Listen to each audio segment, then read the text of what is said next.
Hola, bienvenidos a un nuevo espacio de España en la memoria. Y yo no diría que en la memoria de todos está lo que se ha llamado siempre cariñosamente la Benemérita, la Guardia Civil. Menuda historia que tiene la Guardia Civil. Pero he querido hacer un programa y recordar diferentes aspectos, diferentes momentos, ir al pasado, antes de la Guerra Civil, durante, luego posteriormente y casi pues en la actualidad. Y para poder hablar y desarrollar, pues tengo a un historiador, como es lógico, un historiador, pero es que además, y ya retirado, ha sido comandante de la Guardia Civil. Y aquí está con nosotros, pues, Miguel López Corral. Buenos días, Alfonso. Es un placer estar aquí otra vez en tu programa. Nos conocemos hace muchos años. Muchos años, sí. Yo tuve la suerte y el honor de poder conocer y poder grabar a tu padre. Recuerdo aquel programa con mucha nostalgia. En Galicia. Sí. Y que me llevó, que lo vamos a ver, a un destacamento de la Guardia Civil, que eran las ruinas de lo que había por aquel entonces en plena carretera. Era una antigua casa de camineros. Casa de camineros. En una aldea de Galicia, sí. Donde la tupida red de destacamentos que montó Alonso Vega para combatir el maquis instalaba a los guardias civiles en estas aldeas para poder cubrir mejor el territorio. No pasaba de ser eso, una casita muy pequeña donde allí dormían los guardias, ¿sí? Sí. Yo te voy a hacer una pregunta que no te la he hecho nunca. Tú comprendo por qué entras a formar parte de la Guardia Civil, porque es un tema que te viene de familia. Era tu padre y luego, pues posteriormente o al unísono, era el hijo. Pero a ti, ¿por qué te da el estudiar y doctorarte en historia? Y pues evidentemente la historia, que es alucinante, que tiene la Guardia Civil. Pues mira, yo ingresé en la Guardia Civil beneficiándome de aquella ventaja que teníamos los hijos del cuerpo de poder hacer el servicio militar en la Guardia Civil. Sí. Pero tuve siempre muy clara la idea de que yo iba a hacer una carrera universitaria. O sea, que quería hacer mi carrera, que era lo que realmente me gustaba. Lo que pasa es que luego las cosas vinieron como vinieron. Ya la Guardia Civil me llenó y decidí continuar transcurridos los 3 años que era de obligatorio cumplimiento. Y dentro de la Guardia Civil fue cuando hice mis estudios universitarios y mis doctorados en Historia y en Derecho. Sí, lo tenía muy claro. Y también tenía muy claro que quería hacer historia y quería especializarme en la Guardia Civil, porque veía que era una asignatura pendiente de la Universidad Española, porque la Guardia Civil no estaba bien tratada, objetivamente tratada. Y a medida que ibas profundizando en el estudio de la Guardia Civil, ibas motivándote más porque veías que estabas cargado de razón, y finalmente pude enfocar mis investigaciones para reivindicar lo que yo entiendo fue el auténtico papel de la Guardia Civil en estos 178 años de historia. Y gracias, yo creo que... Desde que el duque de Ahumada fuera el que la fundara, hasta ahora, ¿cuántos años dices que han transcurrido? 178 ahora mismo. Increíble. Que se creó en 1844. Cuando no existía el cinematógrafo. No existía el cinematógrafo, ni muchas otras cosas. Ni muchas otras cosas. Claro, ¿no? Pero verás, como los historiadores tenemos determinadas obligaciones y compromisos, Sí. Hay que precisar que el duque de Ahumada fue un magnífico organizador, pero no fue el fundador de la institución. Fue uno de los que la impulsó en la sombra, como hombre de confianza de Narváez, pero existía ya una convicción muy fuerte de que había que crear un cuerpo sólido, sobrio, profesional, que sustituyese a la ineficaz milicia nacional y que revistiese de modernidad al sistema liberal español que había llegado de la mano de Isabel II un año antes de la creación de la Guardia Civil, en 1843. Y una de las primeras medidas que tomó aquel gobierno, pues fue la puesta en marcha de la Guardia Civil, Civil, para equiparar a España un poquito, meterla en el orden de la modernidad, como habían hecho antes en Francia, Inglaterra, etcétera, que habían creado sus cuerpos de seguridad. Y eso hay que agradecérselo efectivamente al moderantismo y al liberalismo español. Es tan grande la labor que ha desempeñado la Guardia Civil en esos cientos y muchos de años. Yo he preparado, el material del que dispongo es impresionante, pero yo he hecho, creo, como un tráiler de esa historia ya dentro del siglo XX, porque la Guardia Civil, menudo papelón que tuvo en la monarquía, en la República, en el franquismo, y luego posteriormente está teniendo día a día. Bueno, la historia de la Guardia Civil, pues yo creo que un tema muy importante fue la incorporación de la mujer a la Guardia Civil, pero la creación de tráfico, aquella Guardia Civil que era la pareja, la rural, que luego les facilitaron una bicicleta, que esa Guardia Civil en las fronteras, en el mar, en la montaña, bueno, no me quiero extender. Yo creo que lo mejor que tenemos que hacer es ver esto primero que he preparado, que creo que es impresionante y os va a sorprender a muchos de vosotros. ¿Me permites una sí, pequeña claro introducción? Que sí. Porque retomando a la figura de Ahumada, Sí. el gran mérito que fue conseguir un cuerpo que fuese extraordinariamente eficaz. Y esa eficacia, en esa eficacia es en donde se sintetiza toda la historia de la Guardia Civil, porque gracias a ella España ha sido un país que ha disfrutado de unos límites de seguridad tolerables hasta convertirse en uno de los países más seguros del mundo. Y en eso ha jugado un papel determinante la Guardia Civil. Muy bien, pues vamos a ver lo que he preparado, que vamos a ver pues a esa Guardia Civil incluso en plena guerra civil, que estaba dividida, estaba en un bando y estaba en el otro. Y luego pues esa Guardia Civil en la posguerra que la tocó tener que enfrentarse y luchar contra eso que llamaban maquis, bandolerismo o guerrilla antifranquista. Pero lo mejor es que lo vemos y luego seguimos charlando con mi gran amigo y historiador y miembro de la Guardia Civil. Lo vemos y lo escuchamos.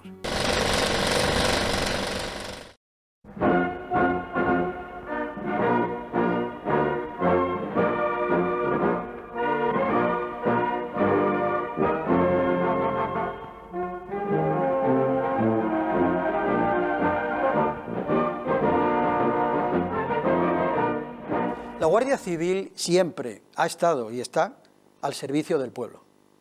Y una prueba de ello es este documento impagable que tengo a mis espaldas, 3 banderas que pertenecen a diferentes rincones de la geografía española y diferentes momentos de nuestra historia reciente.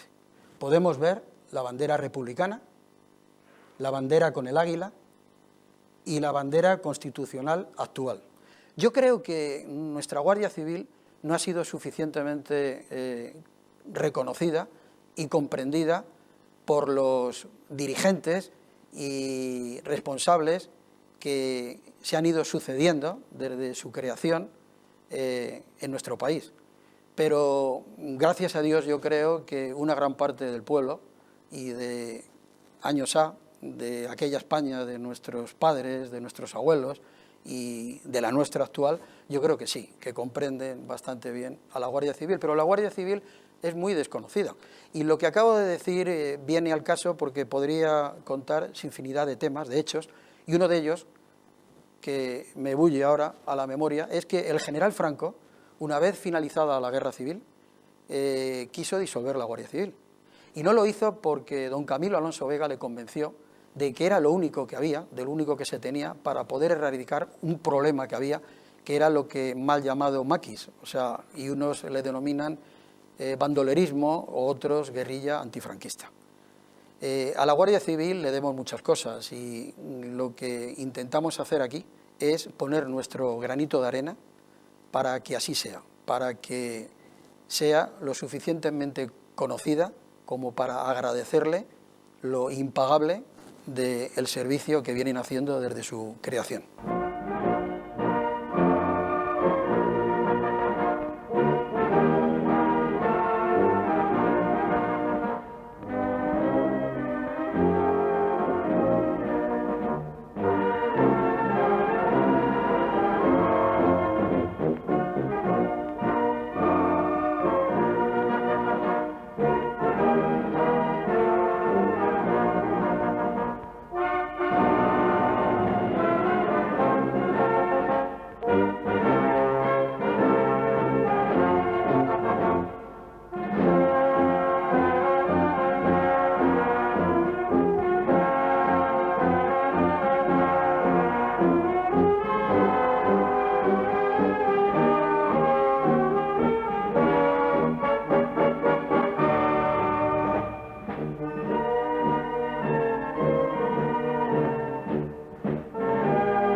Este baúl que tengo aquí junto a mí era el baúl que entregaban a los guardias, concretamente en 1931, coincidiendo con la proclamación de la República, y terminó el uso de este baúl en 1939, finalizando la Guerra Civil Española. En este baúl hay absolutamente de todo y está totalmente completo. O sea, aparte de uniformidad y armamento, hay también útiles pues, para la comida, para el aseo del guardia, etcétera.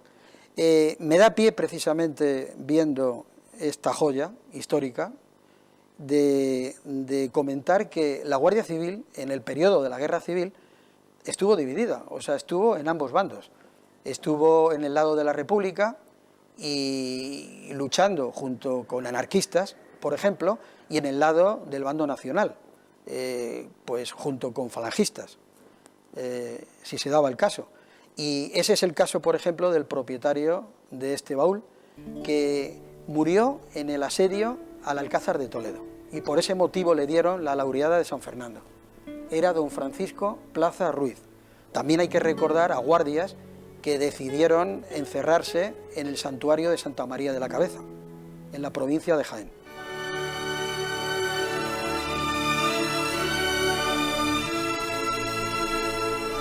Se puso a apuntar para mí, y yo entonces apunté para él, y él se ve que como estaba tan cerca de lo que podía pasar, pues resistió y tiró para abajo, y entonces gritó ¡Viva la República! Él, y yo, la República no le nada, yo dije ¡Viva España!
Bueno, pues nosotros aquí salíamos de 8 días sin regresar a casa, dormir como se podía, comer pues tamén de mala maneira, mil peripecias. O económico tamén era flojo naquele entonces, o sea que non axudar nada porque había sitios que donde sabía que estuveran ali os bandoleros, ou sea, os refugiados, e non decían nada, ao contrario. Eles porque estaban, hasta tiñan contraseñas donde había un tendedero de ropa, se sabían que a Guardia Civil andaba por aí cerca, ponían unha toalla roja a atender allí, aunque fuera sin necesidad. Entonces ellos ya tenían la contraseña, pero ellos no podían aproximarse, o se aproximaban con cuidado, tenían que... Bueno, pues como ustedes ven, aquí era el destacamento de las Nieves, que estaba ubicado, como se observa en esta casilla de peones camineros. Pues aquí había el sitio donde nos aseábamos, en esta dependencia. Luego, aquí estaba compuesto por 2 habitaciones. En aquel rincón vivía el cabo Cid Novoa, Modesto Cid Novoa. En aquel otro rincón dormía el guardia José González Fernández, que fue el que descubrió la cueva, base número 1, en la Fraga de Leume. Y en este otro rincón, el que les habla. Aquí era donde teníamos las 2 camas. Aquí en el piso de arriba, pues dormían otros 5 compañeros más, en esta habitación de arriba, que como ven está deshecha. Y luego, subiendo por estas escaleras, y a la izquierda, es donde estaba la emisora de radio. Había 2 guardias operadores. Bueno, pues yo cuando vine a este destacamento, fue en agosto del año 50, y en esta zona era donde había bastantes bandoleros, como lo demuestran las cuevas que han aparecido ahí en el Eume. Y según tengo entendido, pues en toda la comandancia de La Coruña había como unos 80 huidos, que la mayor parte de ellos pues se marcharon para Francia, otros fueron capturados, la mayor parte de ellos en el año 51. Esta bicicleta que tengo en mis manos posiblemente sea una de las piezas más entrañables del Museo de la Guardia Civil. Entró en uso en una unidad que se creó en 1914 y se mantuvo hasta 1925. Se retiró esa unidad. Parece ser que el tema de la bicicleta era un lujo. Una vez finalizada la Guerra Civil, en los años 40, se repartieron algunas bicicletas como estas, de aquella unidad, en diferentes comandancias.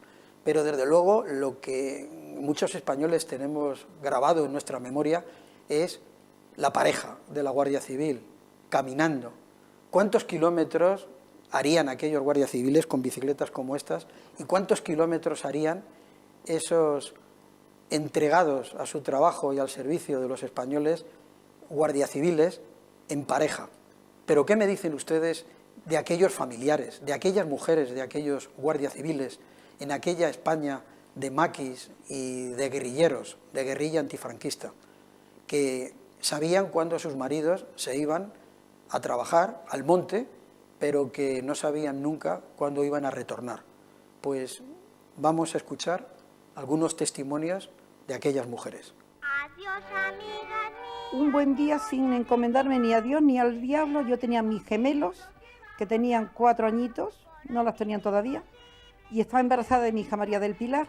Entonces cogí como la gitana, un mantel, metí ahí lo que pude, le hice 2 nudos y me fui a la carretera. Paré un camión que iba a Canilla de Aceituno, y era un camión de pescado, pero no tenía puertas ni tenía nada. Usted imagínese, en aquel camión, con los 2 niños, con mi atillo y con mi barriga, hasta que llegué allí. Cuando llegué allí, rayos y truenos, ¿quién dijo miedo? Mi marido, cuando nos vio aparecer descompuesto, pero tú sabes lo que has hecho. Digo, claro, yo vengo a estar con mi marido y con mis hijos, pero si aquí no hay casa, aquí no tenemos nada. Aquello era un corral de cabras. Mire, tocabas a la puerta y había un pasillo enorme, enorme, al aire libre, y al final del pasillo en el suelo había un agujero y ese era el retrete, sin puertas ni nada. Y luego nos habían prestado un catrecito que no cabía media persona y entonces nos poníamos los dos de medio lado. Pues media vuelta como los quintos, otra vez para el otro lado. Nosotros bajábamos a comprar y nos decíamos, por ejemplo, una botella de leche, no hay. Pero mire, si tiene usted 8 días, no hay. Por favor, una barra de pan. No hay. Y no nos vendían nada. Teníamos que valernos por terceros, porque como eran familias de bandoleros y era la mujer del teniente, pues no nos vendían nada de lo que queríamos nosotros. Y en una ocasión pues estaba enferma y oía los tiros desde la cama. Y yo pues angustiada, ya enferma como estaba y cada vez peor. Pero la del brigada me decía, no se preocupe que él no está, no se preocupe.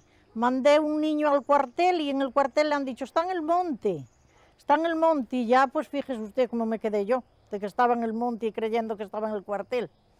Eso fue horrible, eso hay que vivirlo para saber lo que es. Porque el sufrimiento de la mujer de un guardia civil jamás ha sido reconocido y quizá no haya otra profesión, si se puede decir profesión, de más sufrimiento que el de una mujer, de un guardia civil. Pensar que se pasan días y días y días sin saber, y luego más que nada saber moralmente cómo lo están pasando ellos, porque a lo mejor salían y a lo mejor le daban de dietas a lo mejor 5 pesetas.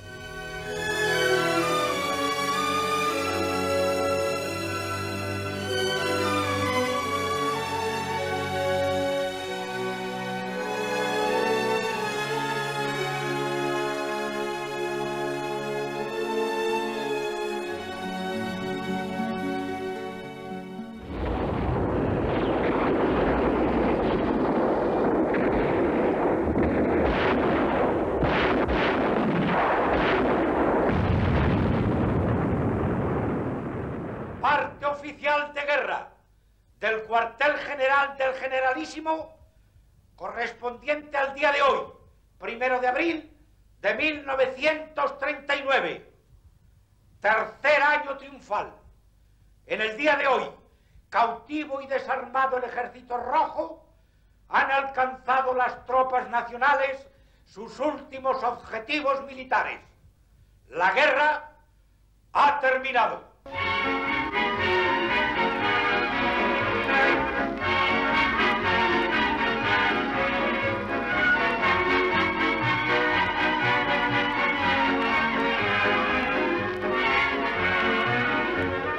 Tengo una vaca lechera, no es una vaca cualquiera. Me da leche. Hace ya una década que se callaron los cañones en España y sin embargo se sigue combatiendo. En pueblos y montañas pervive la guerrilla haciendo oídos sordos a aquel parte bélico, según el cual la guerra ha terminado. Secuestros, atracos a mano armada, encuentros y tiroteos de las partidas con la Guardia Civil son silenciados por la prensa nacional. Pero lo que para unos supone una gesta gloriosa de valor y para otros meros actos de bandolerismo, corre de boca en boca.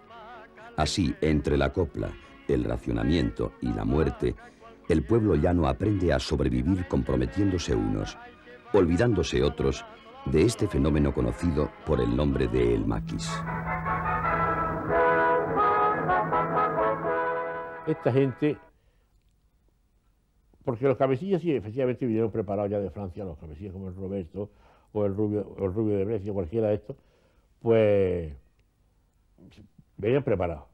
Pero la gente, el relleno de lo que era, porque la organización era perfecta, tenía hasta su estado mayor, pero la organización era buena. Pero eso se iba rellenando de gente que no tenía la conciencia muy tranquila, que había estado en la guerra de España y que estaban un poco asustados y se decían, no, ellos le ofrecían el oro y el moro y ellos se marcharon a la sierra. Pero yo estoy convencido que el 90% no fue por ideales. Esto fue por verdadero miedo. Si hubiera se tomara con ellos alguna, ¿cómo le diría usted? Como si, alguna represalia. Pero era gente engañada, ¿eh? Esto era gente engañada. La prueba es que luego cuando se presentaban o los cogíamos, pues nada, todo el mundo quería, no, yo estaba deseando de coger la ocasión porque dentro de la organización del maquis, tenían unos servicios tremendos. Ellos mismos, porque no se fiaba nadie de nadie. Allí no había cárcel, allí había nada más el latiguillo o tiro. A veces no se podía el tiro, como las tierras de cláusula, para matar que el que se iba a entregar. El latiguillo que le metía el centurión era un cordelito con un palillo, casi como el que se le pone a los chivos. Cogía, hacía esto, le metía en el cuello, tiraba, taca, al lado mío, pues mató uno, el centurión, que era el que se encargaba, porque era un tío que tenía bueno, las manos, esto de aquí de los dedos, lleno de pelo, tenía una mano terrible, era muy fuerte. Y ese, pues, quitó a ese del Además, medio. no había escapatoria, no, porque le hacía el nudo corredizo, Y- en vez y de tirar ponerlo fuera. detrás, se le ponía delante. Y al tirón, cuando llegaba al suelo, ya iba No, listo. pero este es que lo mataba, taca, a meterle... Y al civil por la que parte matamos ahí al lado de Lucero, no sé si tú estabas, que todavía estaba el médico ese de Órgiva, Ah, el médico de Órgiva. que se rompió la soga. Y había los civiles en la venta panadero, que se le tuvo que poner una gorra en la boca para que no pudiera chillar.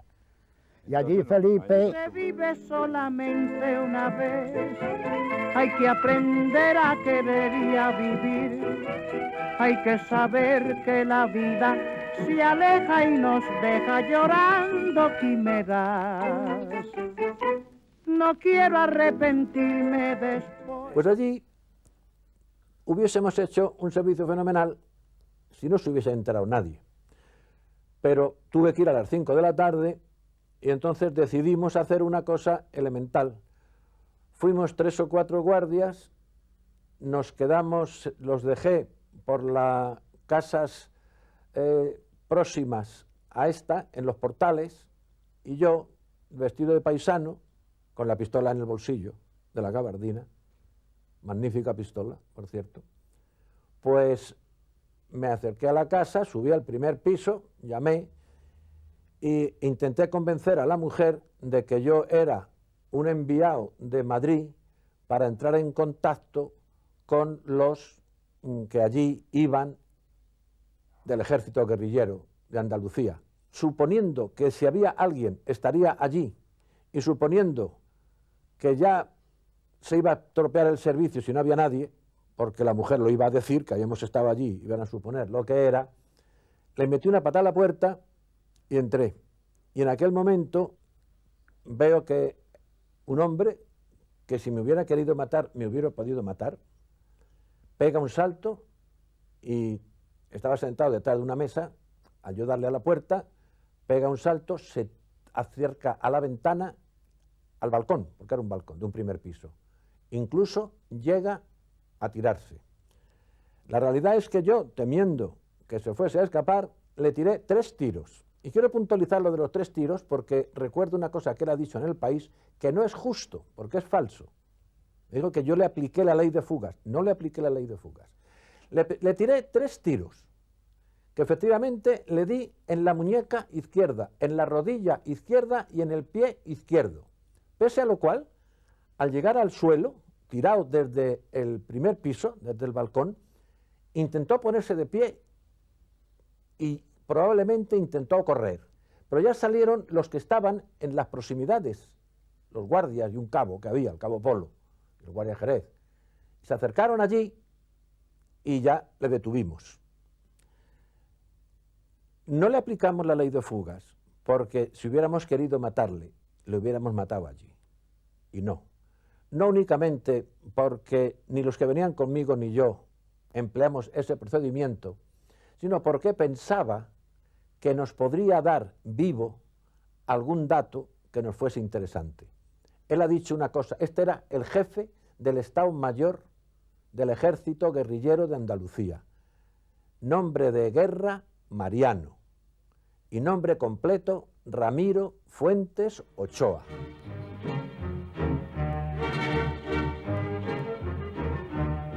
Porque tú sabes que te quiero porque sí, porque yo sé que tú me olvidas porque no. Si no hay razones para tanta temblara, las cosas son o porque sí o porque no. Tú no te explicas porque pienso siempre en ti, pero tampoco te lo puedo explicar yo. No me preguntes por qué flores primavera,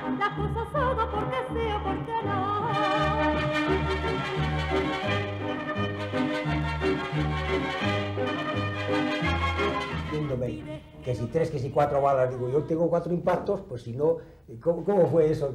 Fueron 3, ¿eh? ¿Y de dónde salió la otra bala? No lo comprendo. ¿Y cómo has quedado? No, yo bien, normal. No, yo lo puedo ver, mire.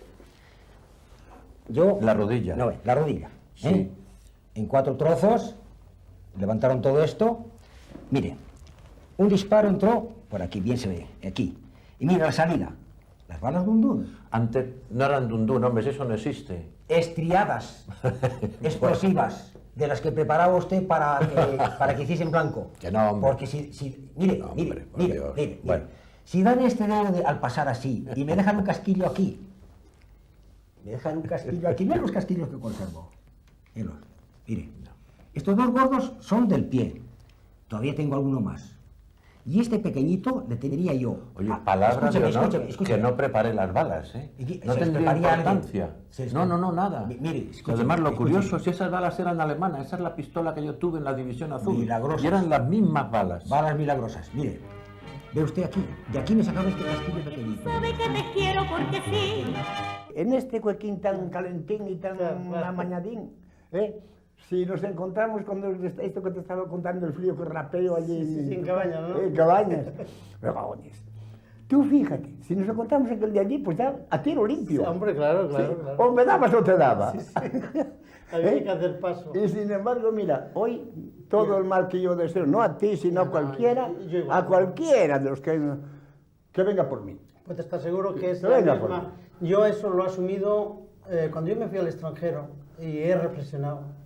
He reflexionado las consecuencias de lo que había sido la enfrentación en el pueblo de gentes por culpa de una guerra civil.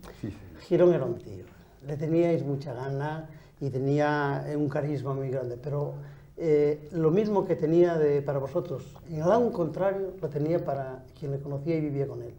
Era el hombre más humano, más sencillo, Era muy humano. Pues yo siempre tenía un concepto distinto. Pues no. Mira, yo he visto a Girón cuando teníamos dificultades, incluso de no tener que comer, de hacerse el enfermo para dejar la comida para los demás. El hombre que llegábamos a un sitio, si alguna vez nos tocaba, porque bueno, íbamos de paso, hacíamos campamento en algún lugar por ahí en el monte, el hombre que se pagaba más guardias que nadie porque lo que quería que los compañeros estuvieran tal. Eso es sí. Pero después en las casas con la gente. Era el hombre que tenía, pues más que yo no tengo ningún rubor a decirlo, porque yo no tengo ninguna experiencia. Pero es que donde iba Manuel en una casa, la gente le adoraba, porque era muy sencillo, sabía hablar el lenguaje de los campesinos, de las personas y tal. Bueno, eso había que haber vivido con él para comprender esa cuestión. Yo comprendo que de vuestra parte, claro, el Girón era el temerario. Claro, es que era el jefe de la banda. Era el jefe de la banda. Fue el fundador de la guerrilla aquí, ya en el principio, en el 36. Es un hombre que tuvo muchos combates y tenía mucha experiencia. Hombre, pues mucho más que yo y que otros muchos. Y bueno, pues todo eso le ha dado pues toda esa fama, porque yo y otros 3 compañeros dejamos a Girón justamente en los barrios, a la entrada de los barrios, con el propósito de encontrarnos al día siguiente ahí, a los 2 días, ahí. Por eso estabais esperando, porque el que vendió a Girón... Íbamos nosotros esperando que llegarais. Porque se sabía que nosotros teníamos cita con Girón. Yo no lo sabía, pero me habían dicho, estos aquí que aquí tienen que venir. Allí veníamos. Pero nosotros fuimos por ahí, por el Bierzo, y encontramos la posibilidad de irnos hasta cerca Asturias, por ahí. Por Villablino. Sí, por Villablino. Por ahí sabíamos nosotros que habíais marchado. Por ahí, y entonces, pues, mientras nosotros subimos, pues, mataron a Girón, estuvisteis esperando, y nosotros le hemos mandado la consigna a Girón, que tenemos una consigna para él y para nosotros, diciendo, espera que nosotros nos vendremos en 15 días o 3 semanas. Y claro, os habéis cansado de esperarnos y no hemos llegado. Y por eso estamos aquí. ¡Sí vais! Mira, sí vais. ¿Allí quedáis? Sí, eso lo tengo claro. Quedáis allí, fíjate. Eso lo tengo claro. Pues mira, te hubieras privado de este momento. ¿Verdad que no estamos mejor aquí? Claro. Me gustaría saber por qué me habíais matado. Porque era el jefe de era el que Era el jefe de la partida mía. Eso.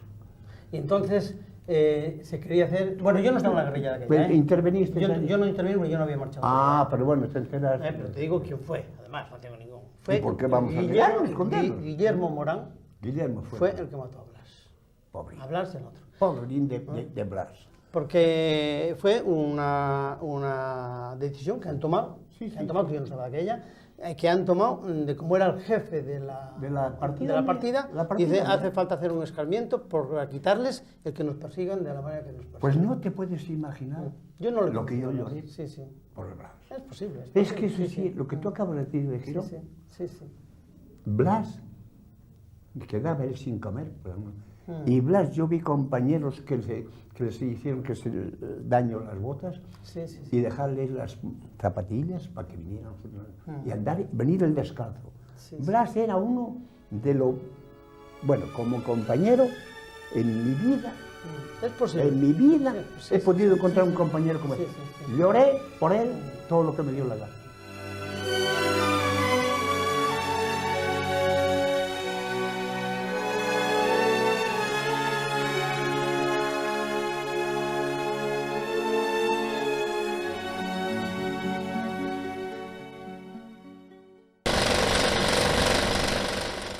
Bueno, podría destacar y provocar al invitado con cantidad de temas que he visto, como ya lo digo, y lo dije al principio, es como un tráiler de esa historia, pero tengo que decirte que has visto a Senén, a tu padre.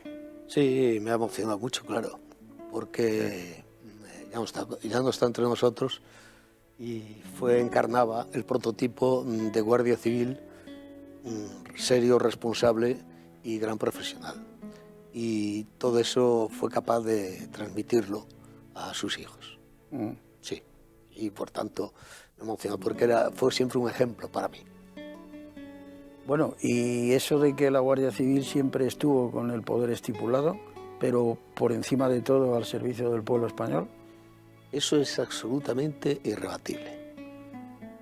La Guardia Civil ha de definirse siempre como una institución al servicio del Estado. Al servicio del Estado. Puede haber otras instituciones, otros cuerpos que tengan matices de estar más o menos vinculados al gobierno de turno, pero la Guardia Civil, como se ha demostrado en el tema Pérez de los Cobos, en el tema y otros temas más, es ante todo una institución que está al servicio y que ha estado al servicio del Estado, del poder legalmente establecido. Esa ha sido una de las características de la Guardia Civil a lo largo de la historia. Bueno, y hemos visto a la Guardia Civil en funciones de lo más dispar, o sea, en fronteras, esquiando en la montaña, navegando por las costas, o sea, es que es impresionante. Sí, es una de las instituciones que tiene un mayor abanico de especialidades. Sí. Es una institución policial total, es decir, abarca prácticamente todos los ámbitos de la seguridad. Y fíjate, algo que a menudo pasa desapercibido, casi todas ellas orientadas hacia la vertiente benemérita, que es uno de los sellos inconfundibles de la cartilla del Guardia, que proyecta la cartilla del Guardia Civil, que proyecta la reglamentación de la Guardia Civil para el servicio, la vertiente humanitaria. Bueno, los que ya cumplimos años tenemos en nuestra memoria visual esa pareja, la pareja de la Guardia Civil caminando, andando por zonas, por los pueblos, por zonas rurales, etcétera, y luego esa modernidad de la bicicleta, y iban en una bicicleta, lo hemos podido ver. Es que son tantas las cosas que se pueden comentar de la evolución de la Guardia Civil que prefiero que seas tú el que lo digas. La pareja de la Guardia Civil y la casa cuartel de la Guardia Civil son dos imágenes ineludiblemente identificadas con la España tradicional, con la España rural. No se puede entender la España rural especialmente de los siglos XIX y XX, de la España contemporánea, sin esa imagen del cuartel, de la casa cuartel de la Guardia Civil, excepto por la patria, y de la pareja de la Guardia Civil recorriendo caminos, veredas, montes, carreteras de España. Muy bien.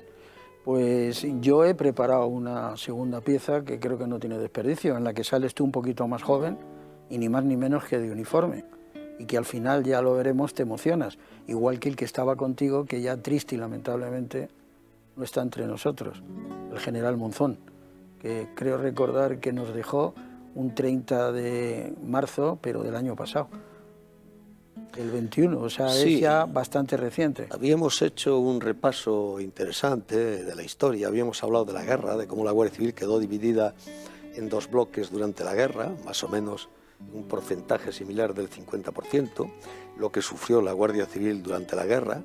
Habíamos hablado pues, también del famoso baúl de los recuerdos, que marcaba pues, las dificultades de la Guardia Civil debido a los traslados y la inestabilidad en los destinos, etcétera, etcétera.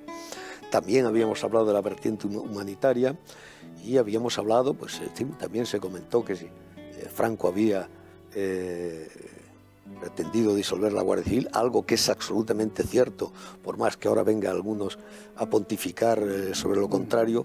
Existe algo que se llama historia oral, y los que hemos hecho historia oral podemos contrastar eso, y existe documentación, el archivo histórico, sí, yo la militar, tengo, etcétera, sí, sí. Y otro tipo de documentos que certifican esta afirmación. Por tanto, yo recomendaría que, más que venir a tratar de pues un poco confundir a la opinión pública y a la historiografía, investiguen en profundidad sobre estas cosas antes de lanzarse a hacer afirmaciones de este tipo, que están absolutamente contrastadas, y hay algo que se llama intuición también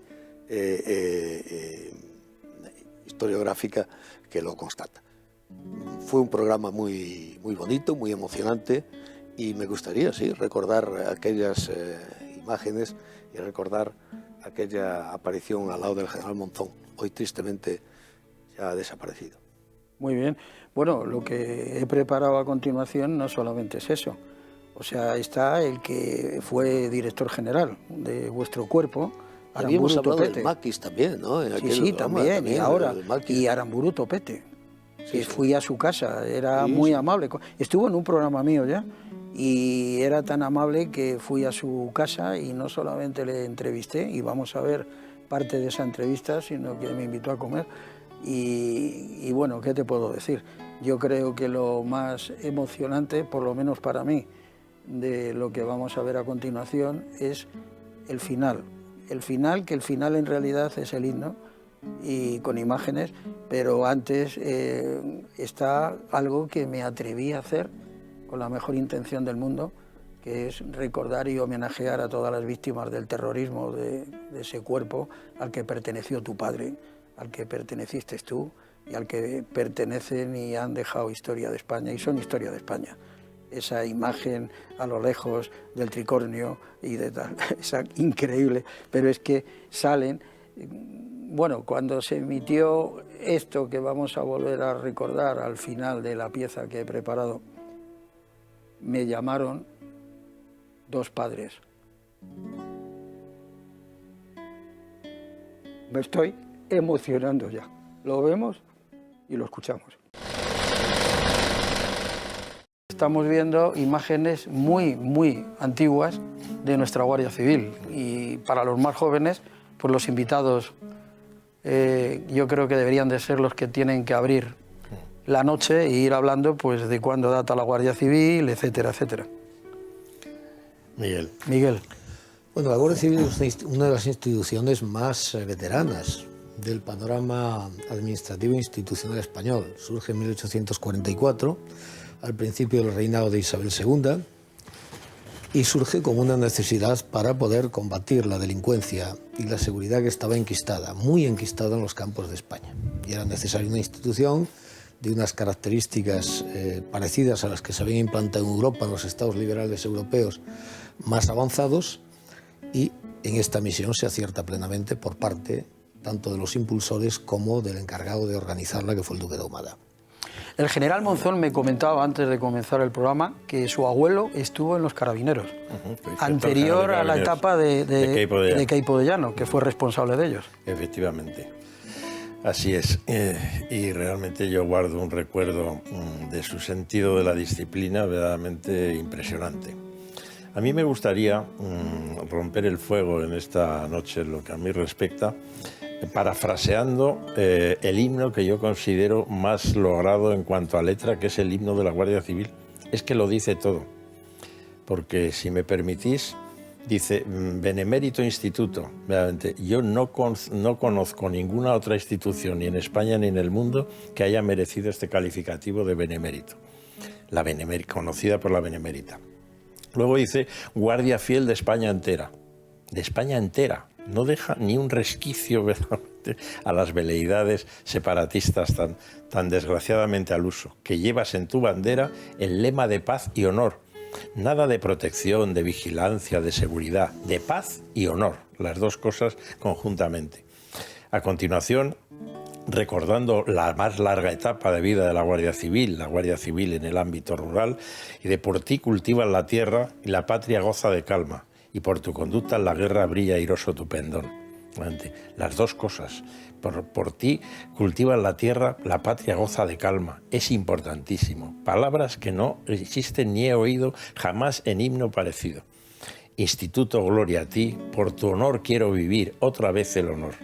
El Guardia Civil lleva profundamente incrustada en su alma la idea del honor, el honor del instituto, el honor benemérito de la Guardia Civil.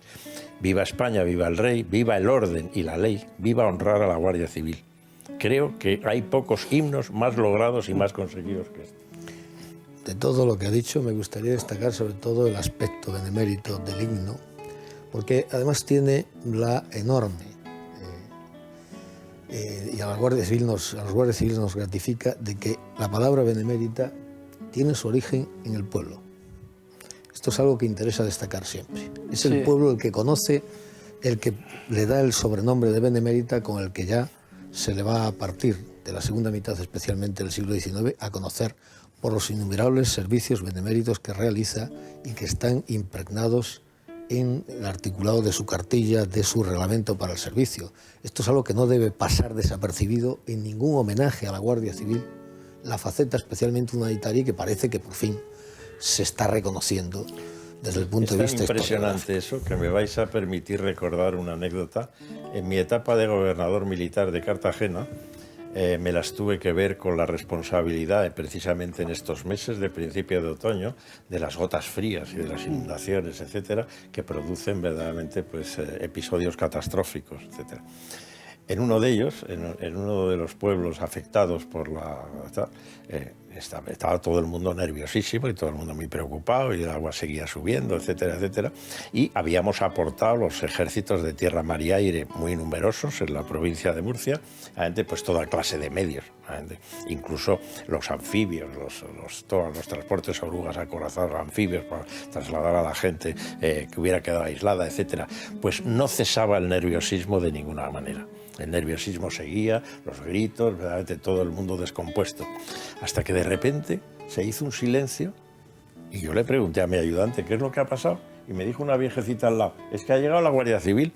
Venían 6 números exactamente en un Land Rover, llevábamos allí marinos, aviadores y tal, llevábamos miles de hombres verdaderamente trabajando, pero amigo, llegaron aquellos 6 y todo se arregló. Que aquel mismo día yo en el pueblo de Lorca le dije al alcalde, digo, está subiendo mucho el agua, pero yo me tengo que volver a Cartagena para dirigir esto. Digo, no, además no quiero dar la sensación de que me da miedo. Me dijo, pues que le dé, porque aquí cuando sube el agua a las rieras, mi chofer dijo, no, yo le llevo, total, se nos llevó el agua en una de las rieras. Muy cortito, que vamos a piezas ya. Exacto, y nos sacó la Guardia Civil, entre medio cachondeo, con mi banderín, con el coche. Muy bien. Mi general, ¿a quién se le ocurre meterse en este lío? Miguel. Sí, he hablado de la gota fría al general y recuerdo un servicio benemérito extraordinario con motivo de la gota fría del País Vasco. Algunos guardias civiles fallecieron ayudando a ciudadanos vascos. Fueron los mismos guardias civiles que unos días antes habían sufrido un atentado en su casa cuartel. Y no dudaron en aparecer. Pues a propósito de lo que ha estado comentando el general Monzón, y en base a esa letra de ese himno que nos envuelve a todos, que es el himno de la Guardia Civil, se ha hablado de disciplina. Y fíjense ustedes, yo sé que muchos de ustedes confían en mí, y les voy a decir algo que ni me lo han contado ni lo he leído. Por lo que yo he estado viviendo estas últimas semanas, les puedo asegurar que en esta España actual, que es un mar de vaciedad, de disciplina, les puedo decir que en estos momentos la institución de la Guardia Civil es una isla de disciplina como la que no hay en ninguna empresa pública ni privada, ni en ministerios, ni en bancos, ni instituciones de ningún tipo. Yo me he quedado asombrado de la disciplina que tiene nuestra Guardia Civil.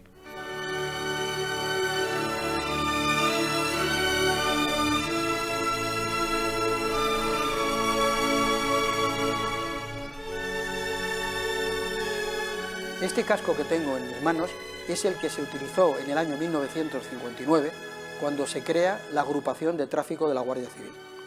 Debajo de este casco y de los cascos que le han ido sucediendo hasta nuestros días, hay seres de una calidad humana impresionante. La Guardia Civil son los primeros que están atendiendo cuando hay un accidente a los heridos. No se pueden ustedes imaginar con qué tacto y con qué amabilidad tratan y consuelan a los familiares de las víctimas.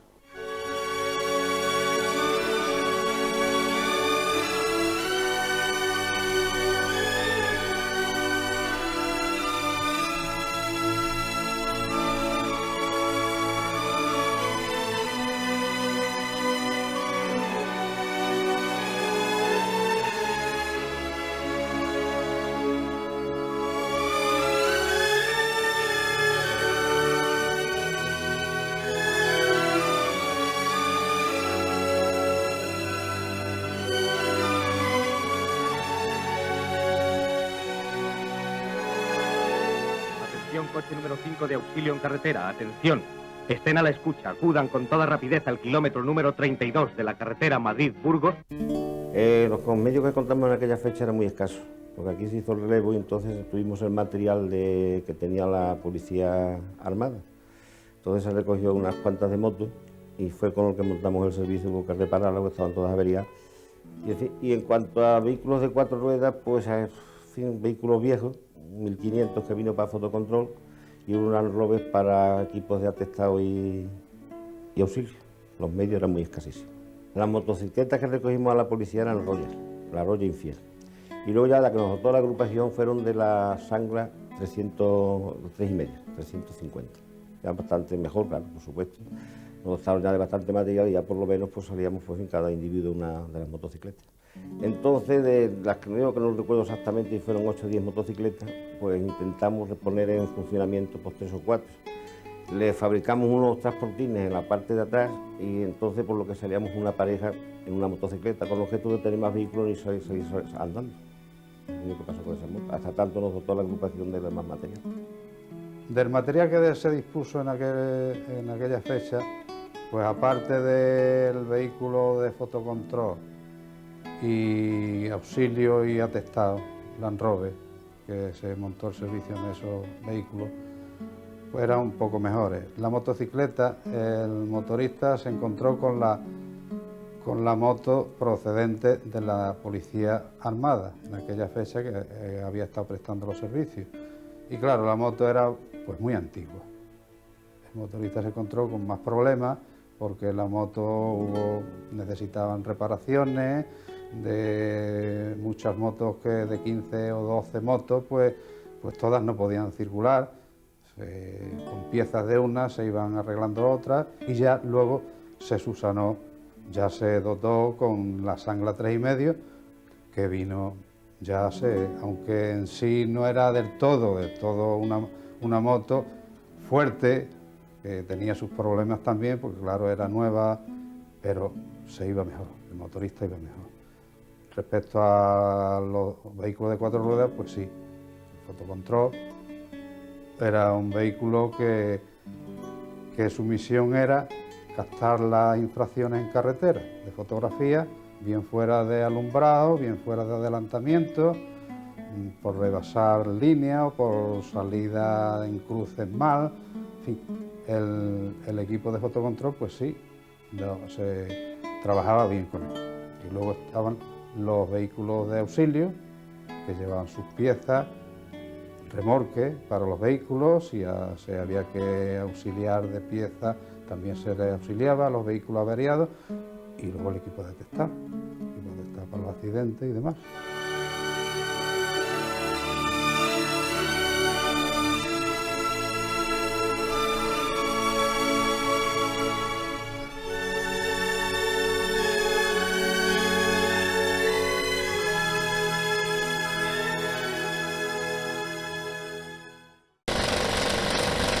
Toda la familia militar española sabe de sobra quién es y qué fue de la carrera del general Aramburu Topete. El general Aramburu Topete, por ejemplo, durante la Guerra Civil estuvo presente en lugares cargados de historia, pues como fue en el norte, Brunete, Teruel, etcétera. El general Aramburu Topete estuvo en la División Azul y ha tenido destinos de máxima importancia, pero lo que nos ocupa aquí esta noche fue esos cerca de 4 años que estuvo al frente de este cuerpo de seguridad del Estado que se le conoce cariñosamente como la Benemérita, que es nuestra Guardia Civil. Don José, ¿qué recuerdos tiene de aquellos 4 años que además fueron, creo, bastante difíciles? Bueno, fueron muy difíciles, porque yo creo que fue el punto álgido del terrorismo. Rara era la semana en que no tenía que coger el helicóptero para ir al norte y pasar esos tragos tan amargos como es el tener que saludar a la viuda o a la madre de un chico que habían matado, no de uno o de 4, porque llegaron a matar hasta 6 en una sola acción. Era terrible, era terrible. Quizás lo peor que he pasado en mi vida han sido esos entierros que al principio cuando yo llegué era un poco, se hacían un poco tapados. Yo lo primero que dije es que formasen con música y compañía y que desfilasen. Y fue la primera orden que di, me acuerdo, porque el primer entierro que asistí en San Sebastián fue tremendo, terrible, ¿no? Parecía que éramos los culpables. Y a partir de entonces, en ese sentido, cambió. Mi recuerdo de la Guardia Civil, aparte del honor que suponía para un militar el mandar un cuerpo de la categoría, tanto moral como categoría militar, de 70.000 personas, 70.000 soldados y oficiales, pues es lo máximo que puede aspirar un oficial. Yo había tenido puestos importantes y muy bonitos, pero claro, a otra escala, como era en Rusia, mandar una compañía de asalto, de tapadores de asalto, pero era otro nivel. Aquí era un nivel cargado de historia, cargado de sentimientos, incluso, si me obligan, cargado de política. A usted le tocó otros hechos que creo que fue muy difícil y que nadie olvida, con que usted yo creo que menos podrá olvidar, que fue la noche del 23F. Sí, fue de otra índole. Ahí también se mezclaron dos cosas. Se mezclaba pues el deber mío como jefe de la Guardia Civil con el dolor de que los que estaban dando, parte de los que estaban dando el golpe eran gente de mi cuerpo, y por otro lado incluso pues los que iban apareciendo como cabecillas de este golpe eran amigos míos, claro, eran compañeros, ¿no?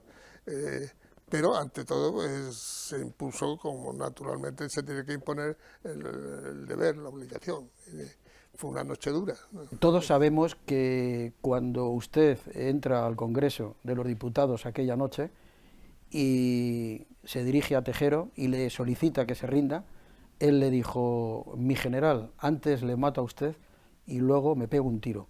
¿Usted pensó verdaderamente en ese momento que Tejero hubiera sido capaz de realizar esa amenaza? No, por parte de él yo estaba convencido que no me pegaba un tiro, pero sí estaba también convencido de que algunos de los que le rodeaban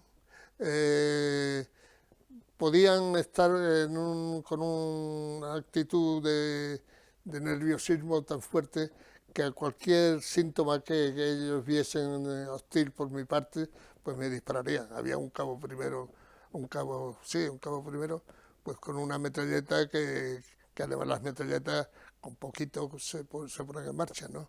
Y yo el que creía que podía tirarme. Y ya para terminar, mi general, mañana es la Virgen del Pilar y me gustaría, y si a usted le apetece, que mirando a la cámara, pues felicite al cuerpo, y no solamente a los mandos y a los guardias, sino a todas sus familias que de alguna forma crean una gran familia que yo creo que es parte de nuestra propia familia. Naturalmente, yo felicito al cuerpo entero, a todos sus mandos, a todas sus tropas y a esa familia tan sacrificada que es la familia de la Guardia Civil.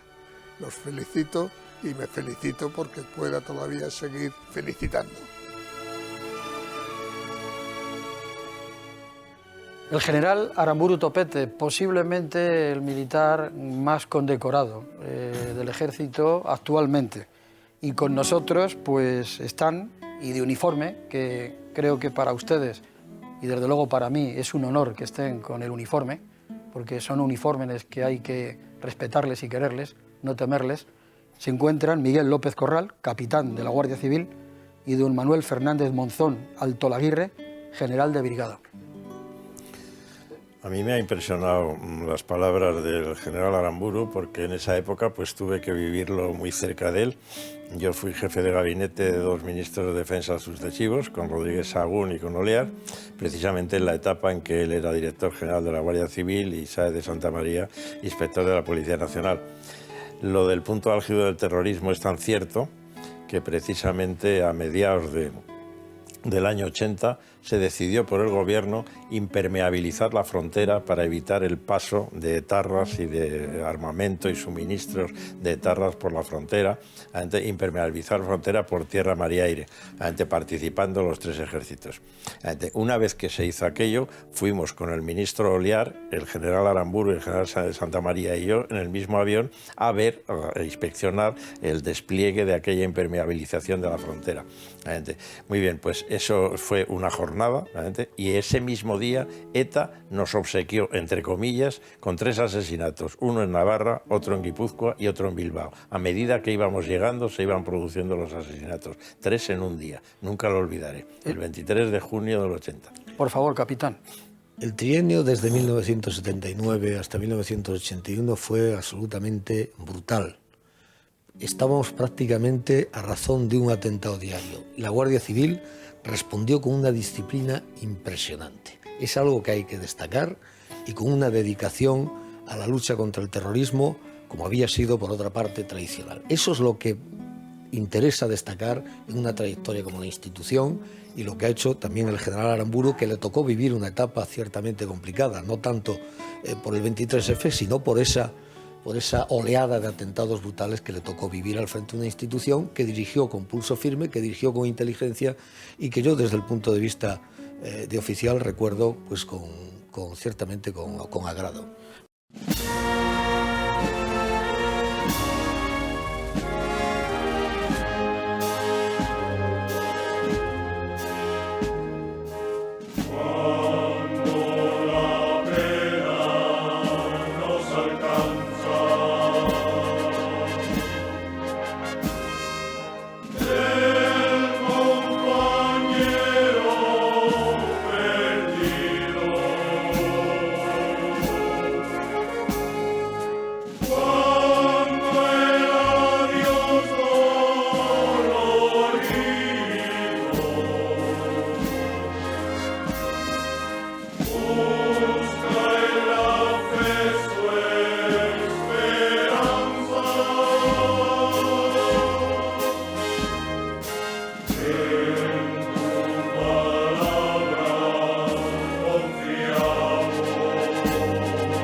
241 madres, hijos, hermanos, compañeros de armas. Aquí mismo en la mesa, ellos han reconocido a compañeros. Algunos de ellos miliuristas, o no existía el euro, sueldos en pesetas como los miliuristas. No tengo más que decirles, solamente lo de siempre. Les quiero mucho, pero me van a permitir que hoy les diga que a ellos les quiero un poquito más esta noche.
¿Qué os puedo decir? Me emocioné cuando presenté el bloque y ahora que se acaba de ver, pues ya me contengo, sigo emocionado y bueno, le paso al historiador y al comandante, ya está en la reserva de la Guardia Civil, la palabra, porque es que no tiene, se puede hablar y se puede puntualizar cantidad de temas.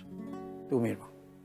Bueno, pues si quieres empezamos cronológicamente. He visto tanto la pieza anterior como esta, pues, un poco de venir de la Guardia Civil, empezado por la guerra o la lucha contra el maquis, que fue realmente una prolongación de la guerra civil. Y fíjate, perdona, yo me atreví a juntar a los que eran enemigos a muerte en 2 ocasiones.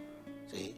Una vez en Andalucía y otra vez en Ponferrada. En el programa de Andalucía salía el general Prieto con el que había sido también un maquis. El hombre decía que se utilizaban balas Dundún, cosa que efectivamente desmintió con acierto el general Prieto, porque lo que se producía al impactar el proyectil con una parte ósea, pues eso se fragmenta, se astilla y es lo que crea ese estropicio, ¿no? Pero la Guardia Civil no utilizaba munición Dundún, ni mucho menos. Y luego he visto otro pasaje, o sea, Kiko, especialmente Kiko con Ibarra, que era guardia civil de la contraguerrilla, era del servicio de información, se hacían pasar por fue compañero de mi padre cuando mi padre estuvo en Ponferrada, y eran varios hermanos, que todavía hoy son famosos, conocidos por su lucha. Cuando estaba el comandante Ricibita, que mandaba, y Kiko era de la partida de Manuel Girón. Lo que no dice Kiko ahí, oculta sucesos como los que ocurrió en Santa Eulalia, cuando él y Cañueto, acompañados de otros más, pues cometieron aquella barbaridad de cortarle los pechos a una mujer y matarla en compañía de otra persona. Eso ocurrió en Santa Eulalia, en la Cabrera, que era donde actuaba generalmente la partida de Girón. Y lo que tampoco dice Kiko, es que efectivamente ellos abandonaron a Girón el día que fue muerto por Cañueto. A orilla de un río. Sí, en Molina Seca, en una fuente. Sí, porque que ellos se estaba fueron para escribiendo Francia. Una carta, eso fue efectivamente en mayo del 51. Ellos querían irse para Francia. Sí, Girón y se fueron. Estaba se fueron. Se fueron porque estaban ya de acuerdo probablemente con los servicios de la Guardia Civil y se encontraban con la oposición de Girón. Perdona que te puntualice. En la segunda parte que acabamos de ver hay temas que se me conmueve y se me encoge el corazón.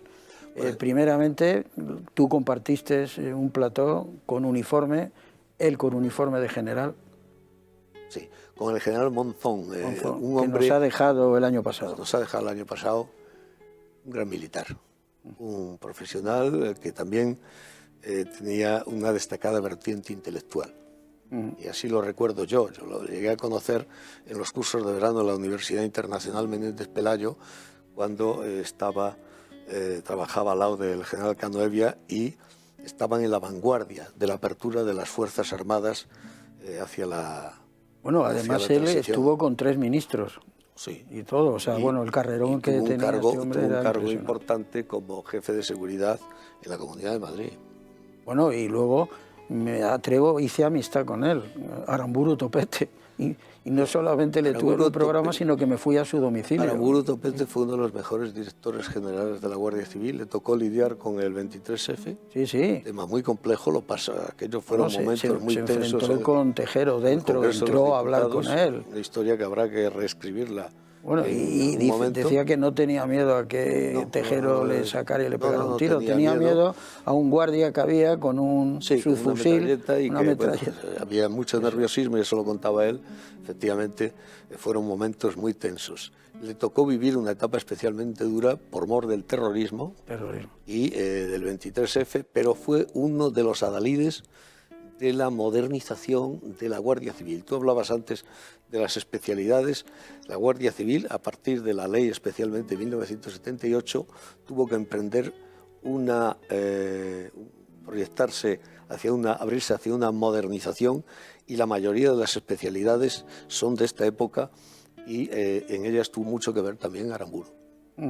Y luego, yo creo que lo más emocionante, porque yo cuando montaba, que conseguí todas las fotos de todas las víctimas, miembros de la Guardia Civil, víctimas de ETA, que algunos los masacraron directamente con un tiro en la nuca, en la sien, terrible.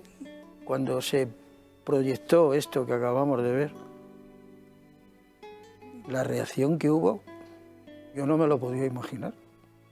Me llamaron 2 padres. Sí, ya me contaste, muy emocionante eso. Increíble.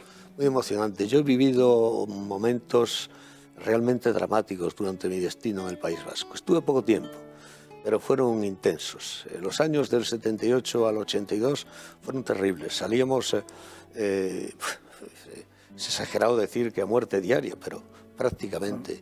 Y hoy en día no entiendes cómo se pudo llegar a aquel grado de besanía y aquella brutalidad tan grande. Eso no se puede olvidar. Es que no vivimos de una manera aciertas a entenderlo. Que fue antes de ayer y que ya se ha olvidado. Claro, no aciertas a entenderlo.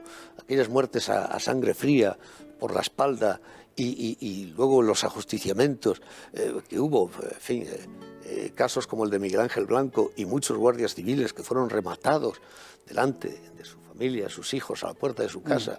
Aquello, en fin, era realmente terrible, ¿no? Y habrá que reescribir también esa parte de la historia desde la vertiente humanitaria, pero cuesta difícil entender cómo costaba en aquellos momentos en que yo estuve allí.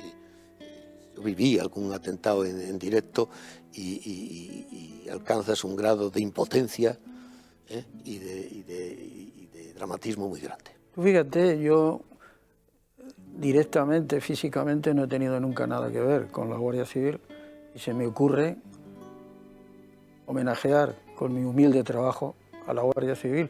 Y eso, luego yo ahora con el tiempo y ya que cumplo años, lo repaso y veo que todo eso es parte de otros temas que he tocado que me han pasado factura.